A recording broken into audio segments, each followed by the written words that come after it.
창세기 28장 10절에서 19절까지 교독하시고 19절 우리 같이 합독합니다. 찾으신 줄 알고 제가 먼저 창세기 28장 10절 읽습니다. 야곱이 브엘세바를 떠나 하란으로 향하여 가더니 한 곳에 이르러는 해가 진지라 거기서 유숙하려고 그곳에 한 그릇을 가져다가 베개로 삼고 거기 누워 자더니 꿈에 본 적 사닥다리가 땅 위에 서 있는데 그 꼭대기가 하늘에 닿았고 또 본 적 하나님의 사자들이 그 위에서 오르락 내리락 하고 또 본 적 여호와께서 그 위에 서서 이르시되 나는 여호와니 너의 조부 아브라함의 하나님이요 이삭의 하나님이다. 내가 누워 있는 땅을 내게 너와 내 자손에게 내 자손이 땅에 티끌같이 되어 네가 서쪽과 동쪽과 북쪽과 남쪽으로 퍼져나갈지며 땅의 모든 족속이 너와 내 자손으로 말미암아 복을 받으리라. 내가 너와 함께 있어 내가 어디로 가든지 너를 지키며 너를 이끌어 이 땅으로 돌아오게 할지라. 내가 네게 허락한 것을 다 이루기까지 너를 떠나지 아니하리라 하신지라. 야곱이 잠을 깨어 이르되 여호와께서 과연 여기 계신 그를 내가 알지 못하였도다. 이에 두려워하여 이르되 두렵도다. 이곳은 이것을 말하는 하나님의 집이요 이는 하늘의 문이라 하고 야곱이 아침에 일찍 일어나 베개로 삼았던 돌을 갖다 기둥을 세우고 그 위에 기름을 붓고 같이 있습니다. 그 옷 이름을 베델이라 하였다. 이 성의 이름은 루서라. 아멘. 이것은 하나님의 말씀입니다. 오늘 말씀은 인생 광야, 우리 인생 광야의 축복이라는 제목으로 말씀드립니다. 우리 인생은 그냥 가만히 있으면 그 자체가 고난입니다. 많은 사람들이 고난을 길게 한 사람도 있고 짧게 한 사람도 있고 크게 성공한 것 같지만 또 그 가운데 들여다보면 아주 광야 생활하는 분이 많이 있어요. 오늘 이 고난 중에 인생의 문제를 근본적으로 해결해 준 한 사건이 오늘 소개됩니다.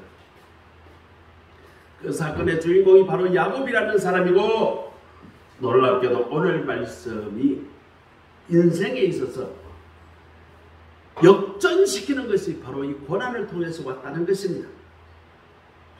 오늘 본문을 통해서 하늘 주시는 하나님의 그 말씀은 어떤 의미인가 한번 들여다보겠습니다. 인생 자체가 그냥 내버려두면 그 자체가 고난입니다. 우리 윤 집사도 참 조금 전에 40대까지 정말 뭣도 모르고 살았다. 뭐 그냥 되는 대로 살았다. 그런 말이에요. 어쨌든 지금 이제 늦게 나이가 50이 되고 이제 넘어섰는데 이제 정신 차리고 보니까 아버지, 어머니가 너무 연로하셔가지고 내하고 사실 수 있는 날이 얼마 되지 않는구나. 이제 깨달아지는 거예요. 부모님이 안 계시면 이제 내 혼자 인생을 살아가야 될 건데 혼자 살면 이거 어떻게 되나? 이제 가족도 좀 있어야 되겠는데 그런 여러 가지 복잡한 생각들이 들기만 합니다. 우리 윤 집사 만난 지가 이제 한 2년 돼 가나요? 한 1년 돼 가나? 언제 만났지? 지하고 비 맞아가면서 저 학원 다닐 때가 작년인가? 작년이야. 성 목사 만나가지고 참 인생의 길을 열리니 얼마나 좋고 지금 편안하고 행복을 지금 느끼고 있는데 만나기 전에는 얼마나 불안하고 얼마나 걱정이 많고 어떻게 될지 모르잖아. 그러니까 그 먹어서는 안 될 술을 그렇게 먹다 보니까 건강도 해치고 집에도 안 들어와지고 그때는 내 생각에 너 그때 식사도 안 하고 내일 술만 먹었지. 그지? 왜냐하면 살이 그때 많이 빠졌거든. 같이 식사를 하고 갔는데 잘 먹는지 얼마나 잘 먹는지요. 야, 그거 보면서 참 그동안 술만 열심히 먹었지 영양을 별로 안 넣었구나. 내가 그걸 딱 느꼈어. 어쨌거나 그런 고난이 우리 인생 가운데 찾아온다는 거죠. 아니, 어떻게 보면 인간이 행복하고 기쁜 날은 짧고 고통스럽고 이 고난의 날이 더 길다라고 볼 수 있죠. 오늘 본문의 내용, 야곱이라는 사람이 어머니와 함께 하나님으로부터 복을 받아야 되겠는데, 원래 이스라엘 그 문화는 장자에게 아버지가 대부분의 축복을 해주고 나머지 아들은 둘째부터 뭐 10째가 됐든 12번째가 됐든 나머지는 그냥 나머지 찌끄럽지 그렇게 축복을 해주는데, 이 야곱이가 둘째야. 맏형이 아니라고. 장자가 아니에요. 그래서 아버지를 속여가지고 아버지가 연로와서 눈이 안 보여. 그러니까 형처럼 꾸며가지고 형이 받아야 될 축복을 내가 다 받아야 되겠다 이렇게 해서 어머니하고 짜고, 이 어머니 이 리브가는 왜 에서는 뭐 그렇게 안 좋아하고 그 둘째 야곱을 그렇게 좋아했는지는 모르겠어요. 아니, 에서에게 장자의 축복을 아버지 것을 해줘야 됨에도 불구하고 리브가가 장자 에서도 낳았거든요. 친어머니라고. 그런데 둘째이자 막내지 뭐. 이 야곱이를 그렇게 더 좋아했어요. 그래서 말이죠. 아버지를 속이고 아버지의 장자 축복을 해달라고 그 어머니하고 짜고 해가지고 아버지가 눈이 끔끔한데 만져보니까 형은 털이 많았어.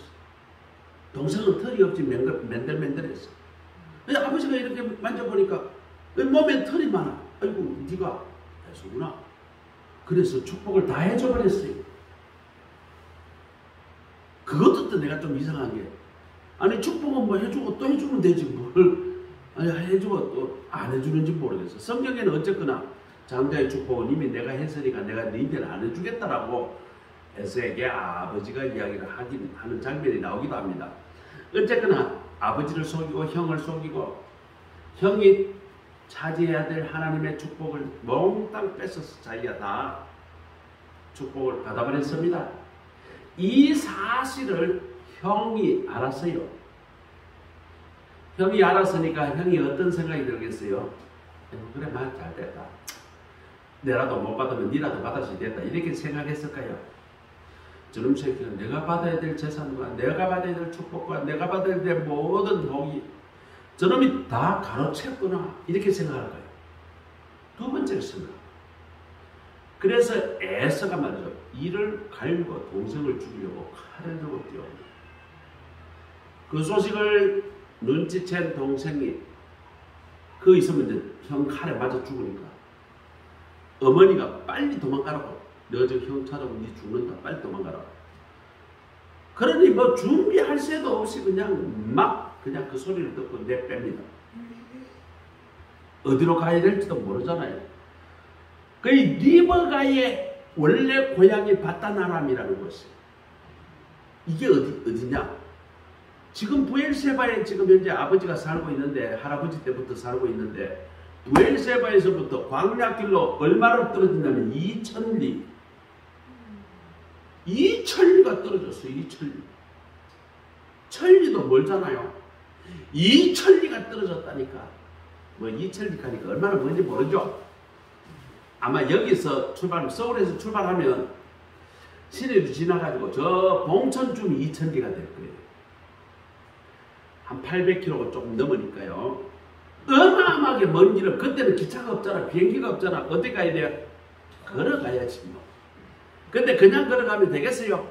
형이 지금 칼 들고 죽이려고 쫓아오는데 어떻게 해야 되겠어요? 죽으라고 뛰어가야 되겠지. 그래서 말이죠. 뛰기 시작합니다. 뛰기 시작. 그 소식을 듣고 뛰기 시작을 했는데 얼마를 뛰어가냐면 사람이 하루에 쉬지 않고 걸어가면 보통 얼마를 걸어간다 그래요? 40리. 우리가 보통 하루 가는 길을 100리라고 해요. 쉬지 않고 그러면 100리는 40km입니다. 천천히 걸어가면 20리. 20km. 군대는 천리 행군을 열흘 만에 하루에 100리씩 갑니다. 그러니까 40km를 계속 가는데 이게 평지라고. 군대는 평지를 안 가고 어디로 가냐면 산으로 가는 거예요. 그 산으로 천리를 가야 되기 때문에 너무 힘들어요. 그래서 천리 행군을 갈 때 되면 사람들이 한 3일 4일 지나면 자면서도 걷는다고 해요. 잠잘 새가 없으니까 계속 산을 올라갔다가 내려오고 산을 올라갔다가 내려가고, 그리고 산에서 밥도 해먹고요. 급하면 똥도 싸고요. 그러니까 이게 그날 하루 100리를 산길을 못 가면 어떡하냐면 잠을 안 자고 그렇게. 그러다 보니까 밤 한 11시나 12시나 쯤 돼야 목표 지점에 도착하면, 그때 또 그냥 목표 지점에 도착하면 그냥 재우는 게 아니라 밥을 먹어야 될 거예요. 그래서 군인들은 거기서 야밤에 밥을 해 먹으라고 시키면 군인들이 대부분만 그때쯤 되면 밥을 해 먹는 게 아니고 있는 것을 그냥 뜯어먹어요. 생선도 먹어요. 왜? 밥하는 게 너무 힘드니까. 그리고 그것도 텐트를 쳐야 돼요. 텐트를 치고 그냥 자면 완전히 골아 떨어진대요. 그렇게 해서 천리 행군을 하고 나면 사람이 쏙 빠질 뿐만 아니라 진짜 군인으로 바뀐다는 거예요. 그래서 해병대리 특전사니 특수부대에 있는 사람은 천리 행군으로 이 군인을 그 기강을 잡아요. 저는 미사일 부대에 있어서 천리 행군은 그냥 100리 행군도 안 해봤어요. 우리 미사일 부대는요, 움직이면 차를 타야 돼요. 왜냐하면 미사일을 끌고 다녀야 되니까. 그러니까 뭐 미사일 끌고 가는데 병사들이 뛰어갈 수는 없잖아요. 그래서 우리는 10m를 가도 차를 타고 이동해야 된다. 왜냐하면 대부분 부품을 싣고 가니까. 어쨌거나 야곱이 그날 밤에 얼마를 달려갔는가? 하루 밤새 200리를 도망갔다. 하루 갈 수 있는 사람, 보통 사람이 아니고 100리라고 그랬어요. 얼마나 이놈이 뛰어 도망갔으면 200리를 갔다라고 했어요. 얼마나 살고 싶었으면, 얼마나 형이 죽이는 것이 두려웠으면 그렇게 내리 달려가지고 200리나 갔을까? 오늘 현대의 우리의 모습이 이와 같습니다. 도망자와 같아요. 학생들은 말이죠, 공부에 쫓기며 살아갑니다. 우리 여기 저 현집사 있는데 송파도 말이죠, 학원 열기가 셉니다. 지금 살고 있는데 그 아파트 앞에 보면 학원들이 쫙 있는데 거기에 잠실여고니 이런 데가 공부 많이 시키거든요. 거기서 서울대 많이 들어갑니다. 그 다음 조금만 뒤에 가면 송파에 거기 가면 또 유명한 그 여고가 하나 있는데 정신여고. 여기도 말이죠, 서울대, 연대 많이 들어갑니다. 잠실에 가면 학원들이 넘쳐나요. 학생들이 학교 마치면 끝이 아니라 그때부터 학원 생활이 시작이 되는 거예요. 그래서 어떤 학생은 말이죠, 새벽에 한땀 뛰고 학교 가는 학생들, 새벽반이 있어요. 새벽기도 하는 시간에 학생들이 새벽에 학원 한 방 듣고 학교로 가는 그런 학생도 있어요. 쌤 무슨 그 교수가 하나 있는데 이 사람이 한국 학생들은 전 세계 모든 학생들 못 따라갑니다. 그 교수는 샘 리처드 교수가 아마 그럴 거예요. 펜실베니아 대학교의 사회학과 교수인데 그 사람은 한국의 모든 것이 다 좋대요. 심지어는 화장실 문화도 좋대요. 한국이 최고래요. 비대에 말이죠, 똥구멍을 다 씻어주는 그런 나라가 우리나라밖에 없대요. 웬만큼 가난해도 한국에는 그런 게 다 있다는 거예요. 근데 미국은 그게 있는 집이 거의 없대요. 신기하고 돈도 얼마도 안 하는데. 여하튼 한국은 너무너무 좋다. 한국 음식이 정말 자기가 먹어본 것 중에 이 세상에서 제일 맛있다 이거예요. 그 사람 왜 그렇게 한국을 좋아하는지 모르겠어요. 한국의 춤, 한국의 문화 모든 걸 다 좋아하는데 한국의 학생들은 공부를 말이지 꼭 그 새벽부터 밤 12시까지는 기본이라는 거예요. 어떤 학원은 새벽 1시쯤 돼야 학생들 집에 보내준대요. 학생들이 이렇게 쫓기듯이 공부하면서 살아갑니다. 또 직장 생활하는 사람 경쟁에서 살아남으려고 이기려고. 저도 10년 직장 생활하고 잘렸어요. 다시 말하면 경쟁에서 졌다 그 말이죠. 그래서 나와서 사업하다가 쫄딱 말아보고요. 그리고 또 어떻게 하다가 외국에서 들어갔어요. 그게 하나님의 크신 도움이었어요. 인생 제2막이 그렇게 시작이 되었어요. 주부는 야, 유진이가 지금 요즘 집에 와 있는데 유진이 하나 돌보는 게 얼마나 힘든다는 것을 내가 뼈저리겠네요. 야, 우리 집사람이 어릴 때 애들 둘 키우는 것이 얼마나 힘들었을까 내가 서로 생각해봐요. 애 키우는 게 이게 보통 아니야. 저놈이 말이죠. 지 마음대로 하니까 뭐라 하면 싫어 그러고 말이죠. 아니야 그러고 지 마음에 안 들면 지금도 소리 지르듯이 막 소리 빼락빼락 지르고요. 보통 일 아니에요. 할머니하고 잔다. 조금 있다가 엄마하고 잔다. 할아버지하고 잔다. 지 마음대로 해요. 이야, 이거 뭐 지 비비 조금만 맡아주면 울고 불고 난리가 나요. 소리 지르고. 주부들이 얼마나 힘든지. 근데 그 주부 힘든 건 잘 몰라. 보통 사람은. 삼시세끼 밥해야 되고요. 청소하고 빨래하고 애 키우고요. 이게 얼마나 힘든지 몰라요. 남편들이 그거 해보면 에이구 내 이거 다 때려치고 나가 일하는 게 훨씬 편하다. 남자들이 대부분 그렇게 하는 거예요. 남자들 회사 가면서 시키는 것만 하면 되니까. 또 여자들 입장에서 보면 남자들이 얼마나 그거 가서 직장 생활하면서 윗사람인데 싹싹 비비고 고객인데 비비고 얼마나 자존심 내려놓고 사는 게 얼마나 힘든지 또 그렇게 또 생각을 한다는 거죠. 뭐 그런 것도 있어요. 사실은 회사 생활하면요 내 하고 싶은 말 다 마음대로 못 하잖아요. 성질난다고 내 윗사람한테 막 성질내고 그렇게 할 수가 없잖아요. 내가 좀 화난다 해가지고 고객들한테 화를 빠락빠락 내고 이렇게 못 하잖아요. 자존심 내려놓고 그렇게 살아가고 얕은 인생은 힘들고 고난입니다. 그런데 이렇게 긴장되고 불안하고 이렇게 우리가 쫓기듯이 살아가고 있지만 각자의 인생의 문제는 누구도 대신해 줄 수 있는 사람이 아무도 없습니다.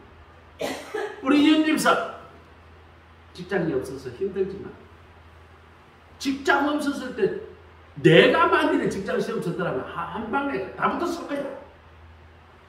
근데 내가 시험 대신 쳐줄 수 없잖아. 면접 대신 봐줄 수 없잖아. 그치? 그럼 윤집사가 가서 공부할 거 하고 자격증 딸 거 따고 또 만나 면접할 거는 본인이 직접 해야 되고 다 인생의 어떤 문제든지 다 그렇게 자기가 감당해야 됩니다.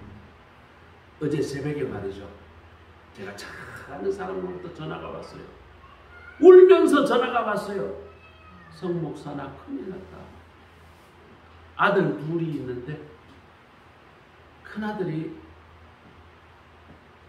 어떻게 없는 돈에 펜션을 지었어. 없는 돈에 펜션을 지어가지고 하는데 생활이 쪼달리고 그 펜션이 잘 돌아가면 뭐 그런 대로 조금 보탬이 되는데 이게 잘 임대가 안 되면 은행 이자 내기가 바쁜 거예요. 생활도 힘들고 애들 지금 학원비도 보내줘야 되고 그러다 보니까 그 부인이 말이죠. 얼마나 가정에서 스트레스를 받았으면 따로 나가 자기가 사업하겠다. 도저히 이 남편은 하고 같이 못 살고 그래서 내가 사업을 차렸어요. 그런데 1년 반 만에 완전히 망해가지고 부도가 나고 돈 좀 벌어보고 지 맘대로 어떻게 좀 해보려고 했던 게 빚만 1억 몇천만 원 빚만 지고 부도가 나버렸어. 도저히 감당이 안 돼가지고 이 부인이 파산 신고를 했다 그래요. 근데 파산 절차가 이제 진행되면 이 부인이 재산이 얼마나 갖고 있는데 파산 신고했는지 다 조사가 들어올 거예요. 그러면 이 부인이 없으면 가족이 남편이 얼마나 있나 또 조사가 들어올 거예요. 그러면 그걸 팔아가지고 이 파산 신고 돈 빌려준 사람이 그걸 팔아가 뺏어가지고 빚을 먼저 갚고 못 갚은 빚은 국가에서 그거는 없애주는 게 이게 파산이란 말이에요. 그랬더니 이제 그 어머니 되는 이 사람이 큰일 났다. 우리 아들이 이제 다 망했다는 거예요. 다 뺏겼다는 거예요. 며느리 때문에 지금 다 망했다. 가뜩이나 가난한데 뺏길 게 뭐가 있나. 지금 뺏기고 나면 애들 완전히 거지가 된다. 그리고 또 둘째 아들이 뭐 큰 일을 했는데 뇌물을 받았던가 봐요. 뇌물을 받았는데 이게 또 들통이 나가지고 검찰에서 조사가 들어오는데 먹은 거 다 토해내고 그거에 해서 봐준 것 때문에 배임 혐의로 또 고발이 돼서 그래서 회사에다가 어마어마한 돈을 몇십억 돈을 물어줘야 된다. 몇십억 돈이 어디 있어? 아파트 기껏 하나 있는 게 팔아봐야 얼마 돼도 안 하는데 뭐 2억 얼마나 될 돈 갖고. 그래서 깜빵을 가야 된다. 다 뺏기고 깜빵 가야 된다. 두 아들이 다 그렇다는 거예요. 성 목사 어떡하면 좋노. 내가 죽겠다. 그래서 어제 제가 전화 드렸어요. 아들 문제하고 부모 문제를 분리해라. 같이 엮여 있으면 다 깜빵 가고 다 망한다. 아들 깜빵 가려면 깜빵 가고 벌금 내려면 벌금 내고. 그러나 부모는 잘못한 게 없으니까 완전히 재산을 분리해라. 그리고 애매한 거는 이번에 뺏겼다 생각해라. 왜 교통 칼같이 내가 꺼줬어. 그리고 이 사건이 정리되는데 최소 3년은 걸릴 것이다. 3년 동안은 눈 딱 감고 일절 도와주지 마. 3년이 지나고 난 뒤에 그때 100만 원 도와주면 큰 돈이고 1000만 원 도와주면 큰 돈이에요. 지금은 도와줘봐야 다 뺏긴다. 그렇게 교통정리를 해줬어요. 인생의 문제는 누가 대신해 줄 수가 없는 거예요. 11절에 보니까 해가 진지라. 그렇게 도망가서 보니까 해가 졌어. 해가 졌다는 말은 무슨 말입니까? 내가 더 이상 할 수가 없다는 거예요. 인생에 해가 져버려서 달릴 수가 없어요. 인생에 해가 져서 직장에서 쫓겨났어요. 인생에 해가 져서 말기암으로 진단받았어요. 아무것도 할 수 없어요.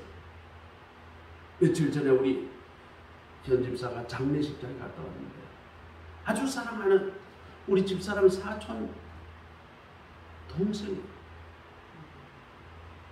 참 친하고 전화도 자주 했던 그 사촌 동생이 암으로 일찍 죽었어.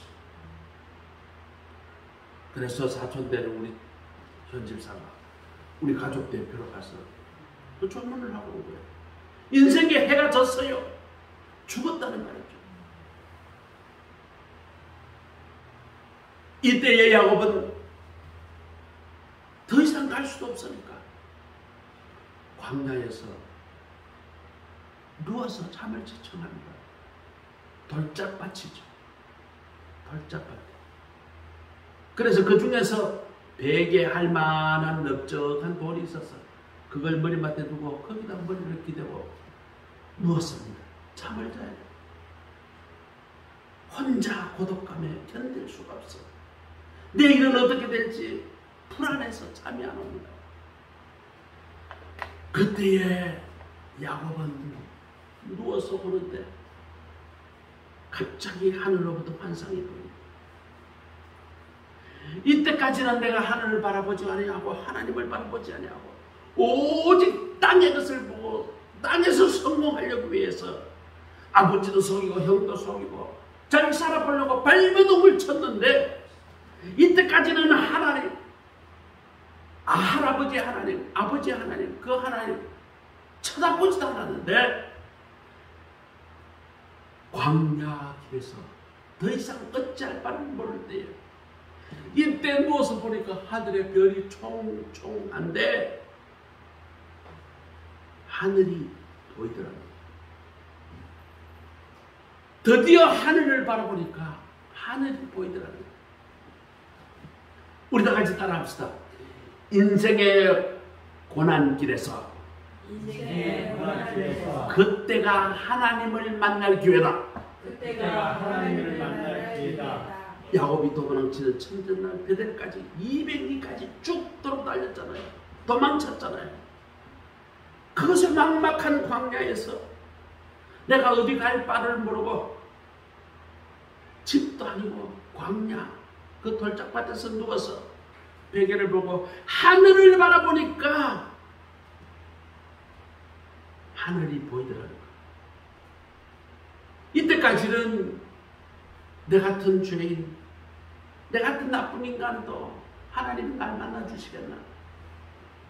내가 이 나쁜 놈, 사랑하는 아버지, 내가 사기쳐 거짓말했고 내가 진짜 좋아했던 형, 그 형 차지할 걸 내가 다 재산 다 뺏들었고 이 인간 같지도 않은 내 인간, 하나님이 나를 좋아해 주시겠나?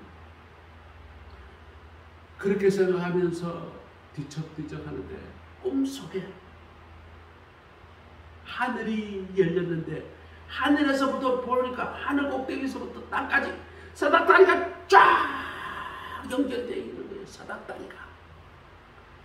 그리고 사이에 보니까 천사가 오르락 내리락 하더라. 오늘 보면은 그렇게 돼 있어요. 사닥다리 꼭대기 그 위에 보니까 천사들과 함께 하나님이 이렇게 자기를 내려다보고 있는 모습이 보였다. 오늘 우리는 알아야 합니다.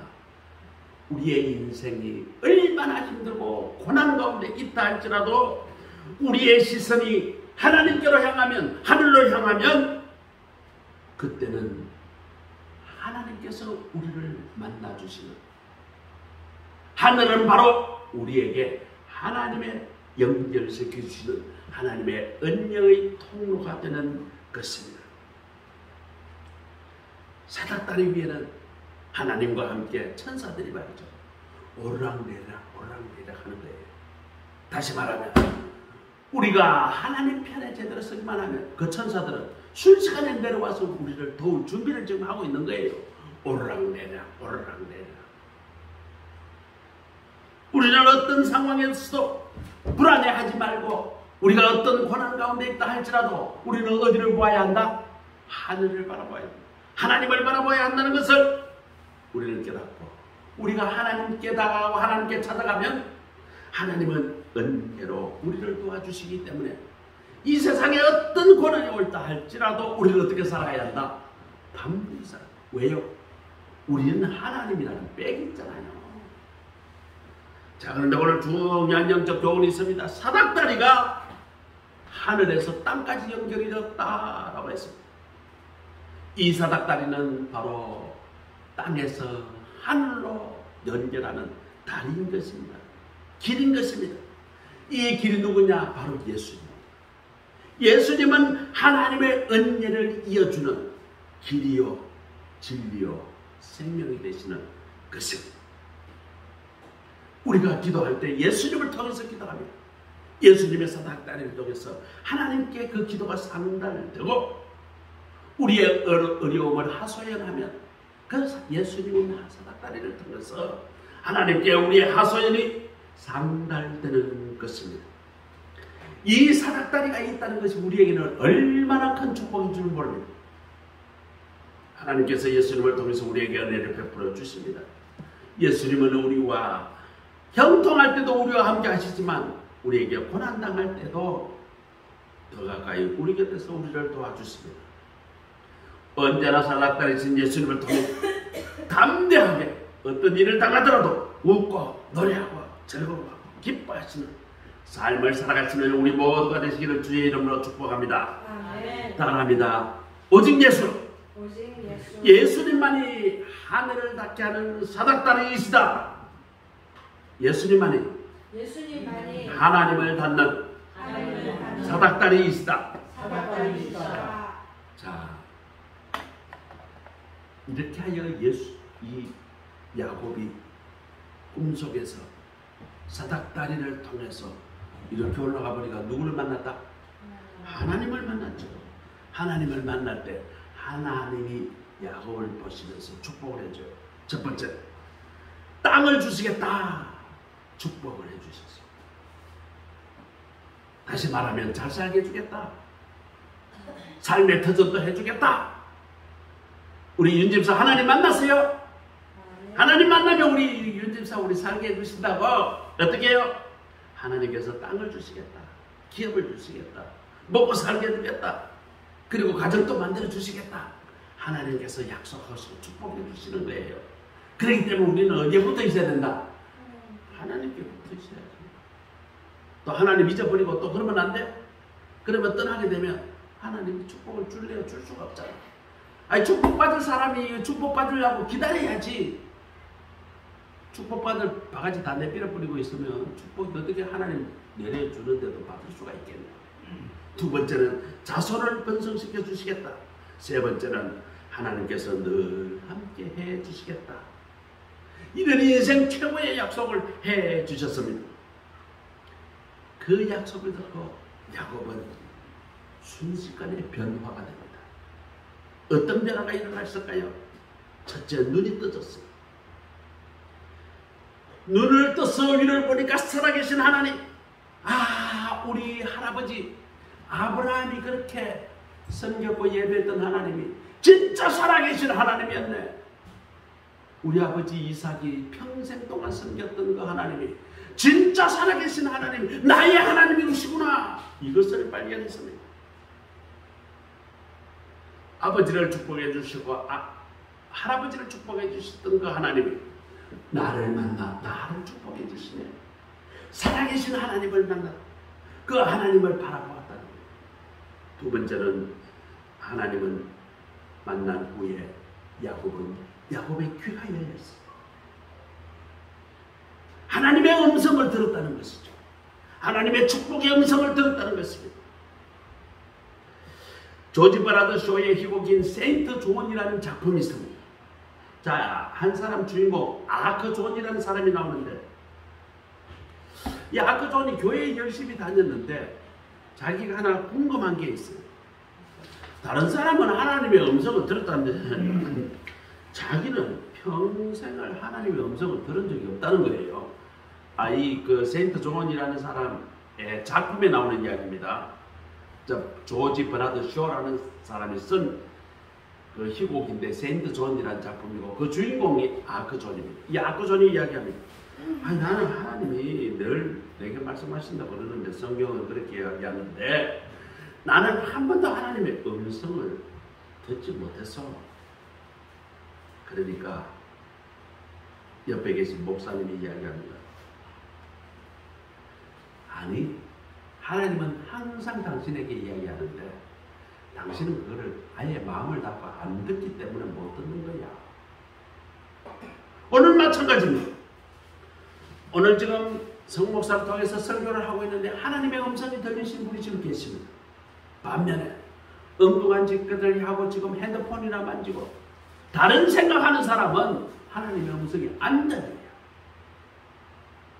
똑같은 설교를 들어도 똑같은 성경을 같이 읽어도 똑같은 시간에 같은 기도를 해도 어떤 사람은 깊은 감동 가운데 하나님의 음성을 듣는 사람이 있어요. 어떤 사람은 전혀 은혜를 못 받는 사람이 있습니다. 그 차이가 무엇일까요? 바로 그 메시지를 듣고자 하는 그 마음에 있는 것입니다. 음성을 듣지 못한 사람은 십중팔구 예배에 집중하지 않고 세상의 일을 생각을 하고 딴 생각하게 되면 하나님의 음성이 하나도 안 들립니다. 성경을 읽어도 다른 생각하고 아이고 저기 김치찌개 올려놔야 돼. 저게 타나 안 타나. 이런 생각하고 있으면 성경을 읽어도 지금 마음은 콩밭에 가 있다 이거죠.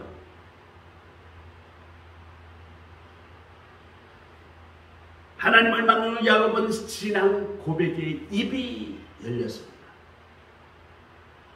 그 아침에 야곱이 일어나 하나님이 나와 함께 항상 하고 계셨구나. 하나님이 나를 축복해 주시려고 하여 작정하고 기다리고 계셨구나. 이걸 깨달았어. 그래서 오늘 본문 보니까 와 진짜 하나님이 나와 함께 하고 계셨네. 하나님이 어디 계신가 알고 보니까 바로 이 자리에 있었네. 그래서 그 자리를 일어나 자기가 배웠던 돌을 세우고 그 돌에다 기름을 붓고 하나님께 그곳의 이름을 베델이라고 이름을 지었다. 베델이 뭐냐? 하나님의 전이라. 근데 그 지명이 진짜 베델인가? 베델이 아닙니다. 원래 이름은 어디 뭐라고 했더라? 루스라고 했다. 아니 루스에 가서 지금 현재 루스 광야에서 지금 잠들었는데 그곳에 보니까 내가 찾는니까 하나님이 그곳에 같이 계셨네. 그래서 하나님의 성전, 하나님의 집이 여기구나. 하나님이 나와 함께 계시구나. 그래서 이름을 베델이라고 지었어요. 요번에 이스라엘 갈 때 베델의 집에 가보고 왔어요. 베델이 별거 아니야. 광야뿐이야. 광야에 전신만지 돌은 뭐 널린 게 돌이니까. 거기에서 이 야곱이 누굴 만났다? 하나님을 발견하죠. 그래서 베델이라고 지었다는 거예요. 우리의 삶 가운데 누가 계시다? 하나님이 함께 계시면 우리 여러분을 발견하시기를 주님의 이름으로 축복합니다. 그래서 하나님의 전 베델이라고 이름을 짓고 거기다가 말이죠. 하나님 앞에 제사를 드리고 예배를 드리는 거예요. 그리고 아이고 하나님 이곳에 들어오는데 뭐 사실 문도 없어요.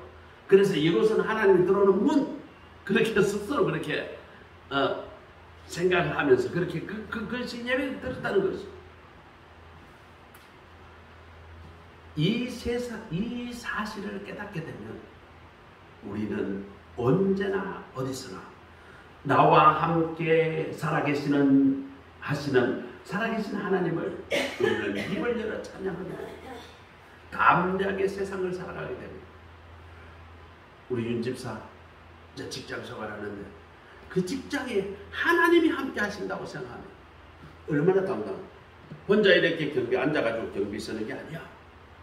그래서 옆에 하나님이 함께 계신다니까. 그러면 당당하게 할 수 있는 일을 할 수 있어요. 왜? 하나님이 나를 지켜주시니까. 이것이 뭐예요? 이것이 임마누엘의 신앙입니다. 오늘 야곱이 임마누엘 하나님을 만나게 되니까 야 여기가 성전이구나. 꼭 예배드리는 이 성남서만교회 안에 들어서 성전이 아니라 내가 일하는 곳, 내가 생활하는 우리 가정 그것이 천국이구나. 하나님이 계시는구나. 이걸 깨달았다는 것입니다. 오늘 여기서 우리가 깨닫게 되는 것이 무엇일까요? 오늘 이 설교 본문에서 우리가 잘 살고 배부르게 먹고 잠들어지게 자고 편안하게 사는 것이 복일까요? 뭐 그보다 뭐 나쁘지는 않겠죠. 야 지난 2, 3일 동안 제가 우리 집사람과 같이 그간 코로나 때문에 잘 안 만났던 목사를 만나 식사 교제를 했어요. 뭐 한 3년 동안 식사도 잘 안 하고 이래서 한번 찾아가서 그렇게 먹었는데 목요일 날인가 어디 갔느냐 하면 저기 이천에 가서 음식값이 밥값이 한 15,000원 정도 값은 산데 잘 나오더라고. 시골이라서 그렇지. 잘 먹어서 배가 뽕명하게 먹었어. 그 다음 날은 저기 수진가? 죽전인가? 수지 죽전에 가서 수집을 저 옆에 갔는데 중국집에 갔어요. 이 목사님이 자기가 대접하겠다고 음식을 얼마나 많이 시키는지요. 태어나서 음식 그렇게 많이 먹은 건 그게 처음일 거예요. 음식을 6가지를 시켰어요. 이거 얼마나 배부르게 먹었는지요. 한편으로는 행복하다 하지만 한편으로는 이렇게 많이 먹으면 내가 살찔 건데 이 생각이 들더라고. 어쨌거나 우리가 형통하고 잘 살고 잘 먹고 잘 쉬고 이것도 복이지만 그러나 때로는 우리가 인생의 고난길에서 내 세상 기준으로 생각할 때보다 뭐가 잘 안 될 때에도 그때에도 우리가 하나님이 우리에게 주신 복된 기회라는 것을 알아야 합니다. 그때에 우리는 어디를 보아야 한다고? 하나님을 봐야 해요. 하늘을 보아야 해요. 그리고 하나님을 만나야 돼요. 한 유명한 장군이 말이죠. 정치적 격변기에 김대중 장군의 대통령에 의해서 그때 민주화 운동에 반대했던 장군들을 전부 다 감방에 다 넣은 적이 있어요. 한 장군이 말이죠. 이 사람은 국가를 지키고 그렇게 대모대를 방어하면서 했는데 어쨌든 감방에 갔어요. 근데 이분이 감방에 들어가게 되니까 할 일이 없어. 원래 이 장군의 아버지가 장로님이고 어머니가 권사님입니다. 군대 생활을 그렇게 열심히 하다 보니까 교회를 제대로 안 나갔어요. 이래 바쁘다 저래 핑계대고 교회는 1년에 그냥 부활절에나 한번 가고 성탄절에 한번 가고 교회를 할 때 음으로는 도와줬지. 이 장군님이 교회를 안 갔던 거예요. 그런데 이제 깜방에 들어가니까 매일 기도하고 성경 보고 이거 할 일이 그거밖에 없잖아요. 그래서 성경을 처음부터 그때 다시 읽습니다. 성경을 읽고 하나님을 만났어요. 내가 그동안 세상으로 잘 나갈 때 하나님 잊어버리고 하나님 다 걷어차버리고 열심히 그렇게 군대 생활하고 장군이 되는 건 뭘 하냐고 다 뺏기고 깜방에 들어와 있는 내가 이때 깜방에 안 들어왔더라면 내가 진짜 내 죽을 때까지 하나님 만났겠는데. 그리고 깜방이 끝났어요. 나왔어요. 이명박 대통령 때 다 출소가 됐습니다. 그 사람이 십몇 년간 깜방 받았는데 어쨌든 이명박 대통령 때 나왔는데 나와가지고 신앙생활 열심히 했습니다. 이제는 장군이고 뭐고 이제 이것도 다 떨어져 보고 아무것도 없어요.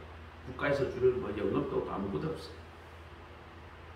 그런데 이 장군님이 열심히 생기니까 교회에서 그분을 장로로 세워줬어요.